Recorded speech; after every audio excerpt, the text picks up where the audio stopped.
नमस्कार किसान भाइयों, मैं डॉक्टर राधाकृष्ण इजी सॉल्यूशन पे आपका स्वागत है।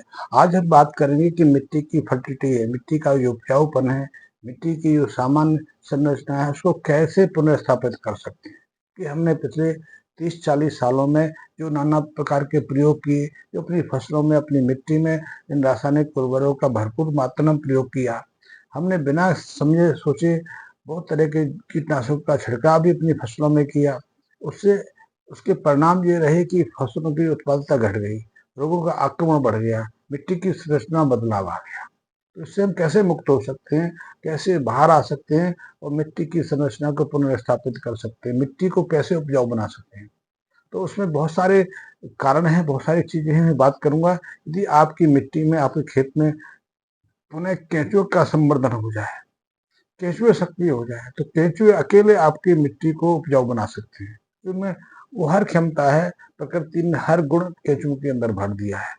और मैं जब बात कर रहा हूँ अपने देसी केंचुए की, मैं बाहर से आयातित जो एसीनिया फेटिडा केंचुए उनकी बात नहीं कर रहा, क्योंकि वो तो मात्र गोबर खा के जिंदा रहते हैं, वो प्राकृतिक वनस्पतियों को खा के जिंदा रहते हैं, उनको मिट्टी से मतलब नहीं है। बहुत सारे लोग तो उनको केंचुए मानते भी नहीं है। यद्यपि कुछ जो वर्मी कंपोस्ट बनाने वाले लोग हैं उनको केंचुए के साथ स्थापित करते हैं, लेकिन ऐसे कृषि विशेषज्ञ भी हैं जो असीनिया फेटिडा केंचुओं को केंचुए की श्रेणी में नहीं रखते। तो हमारे जो केंचुए हैं, हमारे जो देसी केंचुए हैं, वो तो बहुत ही अद्भुत है, क्योंकि वास्तव में वही केंचुए हैं मिट्टी की संरचना को बदलने की अद्भुत क्षमता रखते हैं। वो हर तरह के वातावरण में, क्लाइमेट में अपने को व्यवस्थित कर लेते हैं।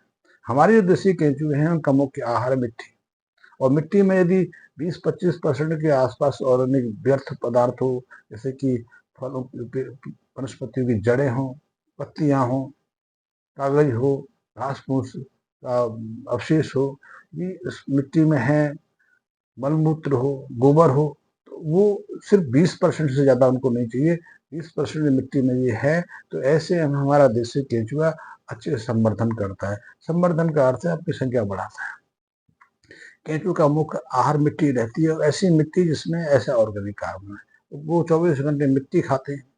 मिट्टी खाते खाते वो एक छेद भूमि में करते चले जाते हैं। कभी कभी तो वो मिट्टी के अंदर 1.5 फीट तक भी चले जाते हैं, क्योंकि उन्हें नमी चाहिए, उन्हें कार्बनिक पदार्थ चाहिए, और मिट्टी में कुछ ऐसे सूक्ष्म माइक्रोब्स चाहिए जो उन्हें आकर्षित करते हैं। तो जब मिट्टी खाते हैं तो उनके साथ में वो सूक्ष्म जीवों का भी खा लेते हैं, कार्बनिक पदार्थों का खाते हैं। उनके पेट में, उनकी एलिमेंट्री ट्रैक्ट में कुछ ऐसी अवक्रियाएं होती हैं, तो उस अवक्रियाओं से जब वो उस मिट्टी को, उस माइक्रोब्स को, सूक्ष्म जीवों को, उन कार्बनिक पदार्थों को जब मल के रूप में बाहर निकालते हैं, तो उसकी संरचना बहुत बदलाव आ जाता है। उसमें कार्बन है, फास्फोरस है, पोटाशियम है, दूसरे और खनिज तत्व है। इनकी मात्रा अनायास 4 से 18 गुना तक बढ़ जाती है। सबसे आपने देखा होगा कि वो जो मिट्टी में मानसून के सीजन में जो खेतों के पास कुछ ढेर लगे रहते हैं, वो केंचुए के मल के अवशेष है, मल है। तो आप उसकी टेस्ट करा के किसी लेबोरेटरी में देखिए, वहाँ टेस्ट, लेबोरेटरी टेस्ट से पता चलेगा कि उस केंचुए के मल में कार्बन, फास्फोरस, पोटाशियम, मैग्नीशियम, इनकी मात्रा कितनी गुना बढ़ गई। तो ये व्यवहारिक बात है। साथ ही उसमें काफी मात्रा में ऑर्गेनिक कार्बन भी रहता है, क्योंकि मिट्टी के अंदर जो सूक्ष्म जीव रहते हैं वो भी मिट्टी के साथ में केंचुए खा जाते हैं, और केंचुए के पेट से बाहर आते हैं। तो उससे उन सूक्ष्म जीवों का भी एक नया बदलाव आ जाता है। उससे काफी मात्रा में ऑर्गेनिक कार्बन भी पैदा होता है। तो मिट्टी में केंचुए की जो मल के रूप में हमें मिट्टी में उपलब्ध होती है, उसमें पोषक तत्वों के साथ में काफी मात्रा में ऑर्गेनिक कार्बन भी रहता है। और एक समान केंचुआ अपने वजन के बराबर तो मिट्टी का सेवा रोज कर लेता है। एक केंचुआ 1.5-2 साल तक जिंदा रहता है। अपने जीवन काल में कम से कम 150 से 200 जो केंचुओं को जन्म देता है, और 1.5-2 महीने में वो पूरी तरह सक्रिय हो जाते हैं। हाँ, अधिक तापमान हो, कम तापमान हो तो उनकी सक्रियता घट जाती है। ऐसे में वो मिट्टी के अंदर 1.5-2 फीट के गहराई में जाकर विश्राम करते हैं। तो मैंने बताया कि केचुआ एक तो बिल बनाता है, छेद बनाता है, एक छेद से अंदर जाता है, और बाहर आने के लिए दूसरा छेद तैयार करता है। तो इस छेद बनाने की प्रक्रिया में पहली चीज तो मिट्टी भुरभुरी हो जाती है। छेद बनाने के दौरान जो मिट्टी का सेवन करता है, उसमें कार्बनिक पदार्थों के साथ में सूक्ष्म जीवाणु का सेवन भी करता है। जब वो मल के रूप बाहर आते हैं तो परिवर्तित हो जाते हैं, उसमें बहुत सारे पोषक तत्व सहजता से बढ़ ही जाते हैं। साथ ही काफी मात्रा में ऑर्गेनिक कार्बन भी उपलब्ध हो जाती है। साथ ही बहुत सारे जो रोग कारक जीवाणु हैं, फंगस हैं, फफूंद हैं, वो भी केंचुए के द्वारा अनुकूल स्थिति में आ जाते हैं। वो उनका रोग कारक जो गुण है वो भी समाप्त हो जाता है। ऐसे अध्ययनों से पता चला है। अध्ययनों से देखा गया है कि आप ऐसी मिट्टी में केंचुए को छोड़ दीजिए, इसमें सामान्यतः फसलों में रोग लग जाते हैं, फंगस रोग लग जाते हैं, कई तरह के नेमाटोड्स रहते हैं। लेकिन ऐसी मिट्टी को भी केंचुए केवल खाने मात्र से शुद्ध करवा देते हैं। वहाँ ऐसी मिट्टी जिसमें बार बार रोग होते थे उसे रोग मुक्त कर देते हैं। तो केंचुए का दूसरा काम मिट्टी को उपजाऊ बनाना, भुरभुरी बनाना, साथ ही रोग मुक्त रखना है। अध्ययन देखा गया है कि जिस मिट्टी में पर्याप्त संख्या में केंचुए सक्रिय रहते हैं उसमें खादों की आवश्यकता कम पड़ती है। कम पड़ने का अर्थ है बहुत कम मात्रा में हम खादों के माध्यम से अच्छी उपज ले पाते हैं। ऐसे मिट्टी में रोगों का हमला बहुत कम हो जाता है। पानी की जरूरत बहुत कम पड़ती है। क्यों?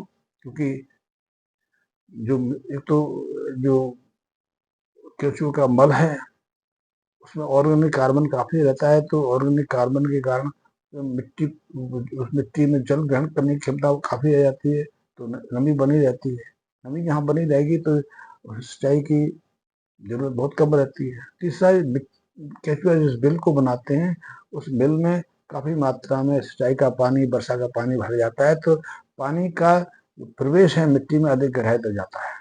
तीसरा, मिट्टी भुरभुरी हो जाती है। तो ऐसे में जो बीज डालते हैं, जो पौधा लगाते हैं, उसकी जड़ें अधिक गहराई तक जाना शुरू कर देती हैं। हमने एक चीज और भी देखी है, मिट्टी की जो ऊपरी 5 सेंटीमीटर की जो परत है, 7 सेंटीमीटर की जो परत है, उसमें ही अधिकांश पोषक तत्व रहते हैं। या फिर जिस खाद का हम प्रयोग करते हैं, यूरिया है, डीएपी है, एमओपी है, एसएसपी है, जितने भी हम रासायनिक खादों का प्रयोग करते हैं, इनका प्रभाव ऊपरी 3-4 सेंटीमीटर की परत में रहता है। ठीक है, बहुत सारे पोषक तत्व रहते हैं ऐसे हैं जो मिट्टी गहराई में रहते हैं। तो मिट्टी की गहराई तक जब हमारी फसलों के जड़ें नहीं पहुंचेंगी तो वो कैसे ग्रहण कर पाएंगे।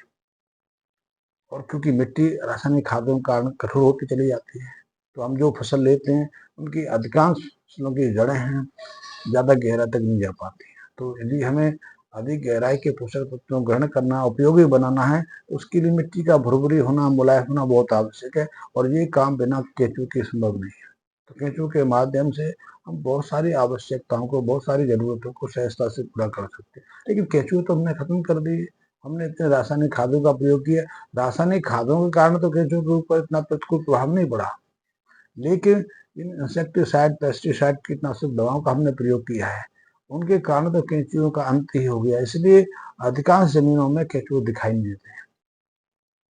तो यदि केंचुए को पुनर्स्थापन का, मैंने फिर कह दिया, केंचुए का अर्थ मेरा वर्मी कंपोस्ट तैयार करने वाले केंचुए से नहीं है। वो वर्मी कंपोस्ट आर्टिफिशियल लेबर की तरह काम करते हैं। यदि उनके पास उनके लिए गोबर है, हरी खरपतवार हैं, फसल अवशेष हैं, गले सड़े ऐसी चीजें हैं, उन्हीं पर जिंदा रह सकते हैं। और एक पाता टेम्परेचर तक, ना तो वो अधिक ठंड में जिंदा रह पाते हैं, और उनके लिए 30 डिग्री के ऊपर का टेम्परेचर तो मृत्यु कारक है। 30 डिग्री का टेम्परेचर हुआ नहीं, वो मिट्टी के अंदर जाना शुरू करते हैं, गहराई में जाना, लेकिन मिट्टी को खोदने की शक्ति उनमें नहीं है।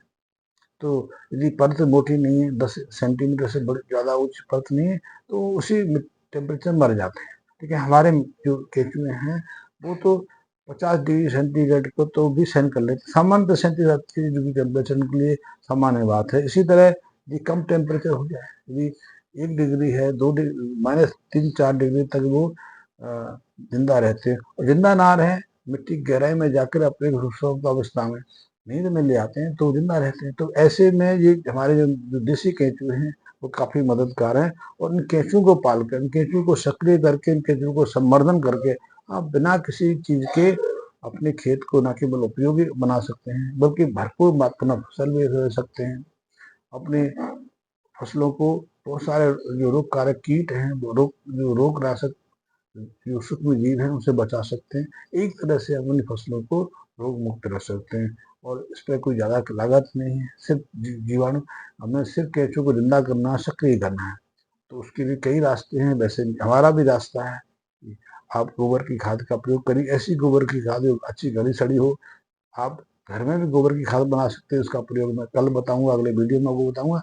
और नहीं आपको सहजता से, क्योंकि आज आदमी प्रयोग नहीं करना चाहता, मेहनत ज़्यादा करना नहीं चाहता, उसे रेडीमेड चाहिए, उसे तैयार चीज़ चाहिए। तो आप गोबर भस्म संपूर्ण का प्रयोग कर सकते हैं। गोबर भस्म संपूर्ण के माध्यम से भी आप अपने खेतों में केंचुओं की संख्या को काफ़ी अच्छी लेवल तक ला सकते हो। हमने देखा है कि यदि 4-5 महीने तक 3-4 बार आप अपने खेतों में, अपने फसलों में गोबर भस्म संपूर्ण का प्रयोग कर लेते हैं, तो सहजता से आपके खेत में मानसून के दौरान 1.5-2 लाख केंचुए पर हेक्टेयर के आसपास दिखाई देने पड़ जाते हैं।